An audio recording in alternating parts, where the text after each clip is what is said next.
Hello කොහොමද ඔගොල්ලෝ හැමෝම ආදරෙන් මගේ YouTube channel එකට පිළිගන්නවා. ඉතින් අද මම ඔයගලන්ට ගේන්නේ මම ස්ට්‍රෝබෙරිස් පික් කරගෙන homemade jam හදන විදිහ. සමයකට මම ගිය ලස්සනම තවත් තැනක් තමයි මේ හිටිනුල තියෙන ස්ට්‍රෝබෙරි ෆාම් එක. එතනදී මට ස්ට්‍රෝබෙරි කිලෝ 1.5කට වඩා කඩා ගන්න හම්බුණා. ඉතින් මම හිතුවා homemade ස්ට්‍රෝබෙරි jam එකක් හදලා බලුවොත් හොඳයි කියලා. මම හරිම ආසයි එක එක જાතියේ කෑම හදලා පවුල ඇත් එක්ක බෙදා ගන්න. ඉතින් අපි දැන් බලමු කොහොමද අපි මේ ස්ට්‍රෝබෙරි ජෑම් එක හදාගන්නේ කියලා. මුලින්ම මේ විදිහට ස්ට්‍රෝබෙරි ගෙඩි අරගෙන එකෙක් නට්ටයි කොළයි කපාගෙන දෙකට මැදින් කපලා හොඳින් හොද ගන්න ඕනේ. ඊට පස්සේ භාජනයක් අරගෙන ඒකට මේ කපාගත්ත ස්ට්‍රෝබෙරිස්ුයි වතුර මිලිලීටර් 100කුයි එකතු කරගන්නවා. මොකද ස්ට්‍රෝබෙරිස් වලිනුත් වතුර උනනවා.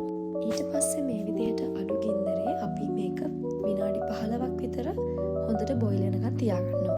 එතකොට අපිට මේ වගේ බුබුලු දාගෙන හොඳ සුවඳකුත් එක්ක ස්ට්‍රෝබෙරි ජෑම් එක රෙඩි වෙගෙන එනවා.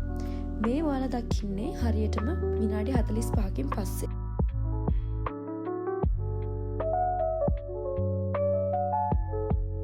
මේ තියෙන්නේ හරියටම පැයකට විතර පස්සේ මගේ ස්ට්‍රෝබෙරි ජෑම් එක. ඉතින් මේක තමයි හොඳම පදම.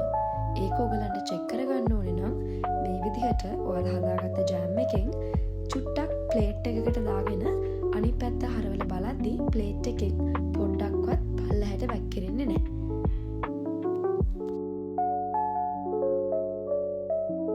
ඊට පස්සේ මම ගෙදර තිබුණ ජා තුනක් අරගෙන රෙඩි වුණා අපේ මේ ජෑම් එක දාගන්න.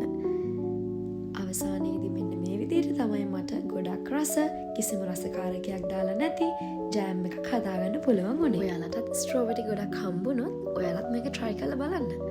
ඉතින් කඩෙන් අරගෙන කනවට වැඩිය ගෙදර හදාගෙන ආසාවෙන් පවුල ඇත් එක්ක සතුටෙන් කරන මේ වගේ පොඩි පොඩි එක්ස්පෙරිමන්ට් උත් කරලා බලන්න ඕනේ.